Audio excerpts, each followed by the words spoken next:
Hello viewers, welcome to my YouTube channel care education purpose. আজকে আমি তোমাদের সাথে আলোচনা করতে চলেছি দ্বিতীয় পর্যায়ক্রমিক মূল্যায়ন 2025। তো ক্লাস 5-এর জন্য এটা হচ্ছে পরিবেশ বিষয়ের ওপর কেমন প্রশ্ন তোমাদের আসতে পারে, তো সেটাই আমি তোমাদের সাথে আজকে আলোচনা করব। তো চলো ভিডিওটা শুরু করা যাক। প্রথমে দেখো, সঠিক উত্তরটি নির্বাচন করে লেখো, মানে এমসিকিউ টাইপ কোশ্চেন। এখানে প্রত্যেকটা প্রশ্নের জন্য 1 নম্বর করে। তো দেখো, প্রথমে আছে 1 নম্বরের প্রশ্ন, সুন্দরবন অঞ্চলের একটি নদী হলো মাতলা, মহানন্দা, তিস্তা। উত্তর হচ্ছে মাতলা। সিংহ গন্ডার দেখা যায় মালদায়, জলদাপাড়ায়, ঝাড়গ্রামে। উত্তর হচ্ছে জলদাপাড়ায়। 3 নম্বর দেখো, গান্ধী বুড়ি নামে পরিচিত কল্পনা দত্ত, মাতঙ্গিনী হাজরা, প্রীতিলতা ওয়েদেদার। উত্তর হচ্ছে মাতঙ্গিনী হাজরা। পরের প্রশ্ন দেখো, সীতাভোগ ও মিহিদানা বিখ্যাত বর্ধমান, পুরুলিয়া, বারাসাত জেলায়। উত্তর হচ্ছে বর্ধমান জেলায়। 5 নম্বর প্রশ্ন দেখো, স্বাধীন ভারতের প্রথম প্রধানমন্ত্রী হলেন। কে কে আছে দেখো অপশানে, আম্বেদকর, জওহরলাল নেহেরু, রাধাকৃষ্ণান। উত্তর হচ্ছে জওহরলাল নেহেরু। 6 নম্বর প্রশ্ন দেখো, কোথাকার মাটির পুতুল বিখ্যাত। আসানসোল, কৃষ্ণনগর, মেদিনীপুর। উত্তর হচ্ছে কৃষ্ণনগর। 7 নম্বর দেখো, দার্জিলিং, পুরুলিয়া, বীরভূম এর পাহাড়ে চা চাষ হয়। উত্তর হচ্ছে দার্জিলিংয়ের পাহাড়ে চা চাষ হয়। 8 নম্বর দেখো, পুরুলিয়ার আগের নাম ছিল বীরভূম, মানভূম আর বরাভূম। উত্তর হচ্ছে মানভূম। পরে দেখো, শূন্যস্থান পূরণ আছে যে কোনো 4টি, প্রত্যেকটি প্রশ্নের জন্য 1 নম্বর করে। 1 নম্বর দেখো আছে, পশ্চিমবঙ্গের সবচেয়ে বড় উঁচু পর্বতশৃঙ্গ হলো ড্যাশ। উত্তর হচ্ছে সান্দাকফু। 2 নম্বর দেখো, উত্তরবঙ্গের একটি নদী হলো ড্যাশ। উত্তর হচ্ছে ভাগীরথী। পরবর্তী প্রশ্ন দেখো, বঙ্গভঙ্গ ড্যাশ সালে হয়েছিল। উত্তর হচ্ছে 1905 সালে। তারপরে দেখো 4 নম্বর, মাস্টারদা নামে পরিচিত ড্যাশ, মানে এখানে হবে সূর্য সেন।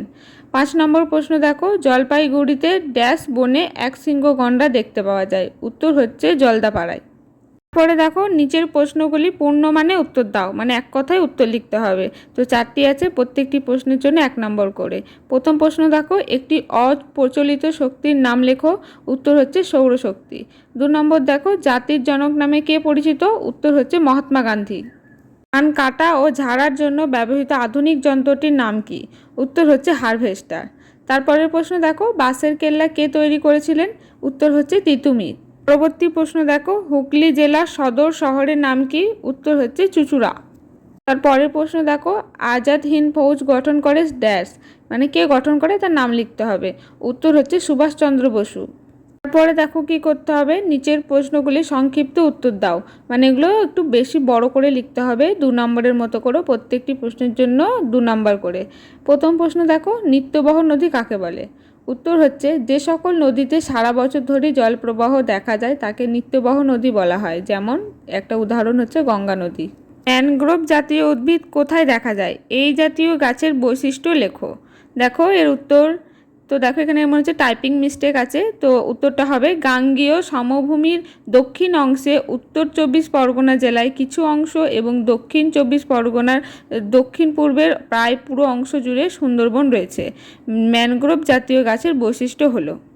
1 নম্বর লিখে দেখো, এই জাতীয় উদ্ভিদের মূলগুলি খুব দীর্ঘ ও প্রসারিত হয়। 2 নম্বর লিখে এই উদ্ভিদগুলি চিরহরিৎ প্রকৃতির এবং উদ্ভিদের কাণ্ড রসালো প্রকৃতির হয়। তারপরের প্রশ্ন দেখো, নদীমাতৃক সভ্যতা কাকে বলে। উত্তর হচ্ছে, পুরনো যুগে নদীর ধারে সভ্যতা গড়ে উঠত। নদী থেকেই পাওয়া যেত পানীয় জল, সেচের জল, যানবাহনের সুবিধা ইত্যাদি। নদী ছিল সেখানকার মানুষের কাছে মায়ের মতো, তাই ওই সব সভ্যতাকে নদীমাতৃক সভ্যতা বলা হয়। সুন্দরবনের মানুষের জীবিকা কী। উত্তর দেখো, সুন্দরবনের মানুষেরা নানান রকম কাজ করেন। বেশিরভাগ মানুষই চাষ ও মধু সংগ্রহের কাজে নিযুক্ত। এছাড়া তারা নৌকা তৈরি করা ও চালানো, মাছ ও মিন ধরা, কাঁকড়া শিকার ইত্যাদি কাজেও যুক্ত আছেন। পরের প্রশ্ন দেখো, কয়লার গুরুত্ব লেখো। উত্তর হচ্ছে, কয়লা হলো প্রকৃতির সম্পদ। কয়লা মানুষের খুবই দরকারি জিনিস। কয়লা থেকেই আমরা ন্যাপথা, গন্ধক, অ্যামোনিয়া, আলকাতরা, ন্যাপথলিন, জ্বালানি, তেল, স্যাকারিন, ফেনল, ক্রিয়েটোজ, টায়োলিন ইত্যাদি পাই। কয়লা পুড়িয়েই বিদ্যুৎ তৈরি হয়।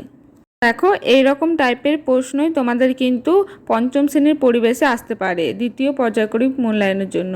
তো তোমরা ভালো করে দেখে নিও। আরও অন্য কোনো টপিক চাইলে আমাকে কমেন্ট করে জানিও, আমি তোমাদের সেই রকম ভিডিও দেওয়ার চেষ্টা করব। তো আজকের ভিডিওটা এই পর্যন্তই। ভিডিওটি যদি ভালো লাগে একটি লাইক করে দিও। চ্যানেলে নতুন হয়ে থাকলে চ্যানেলটি সাবস্ক্রাইব করে পাশে থেকো এরকম বিভিন্ন ধরনের ভিডিও পাওয়ার জন্য।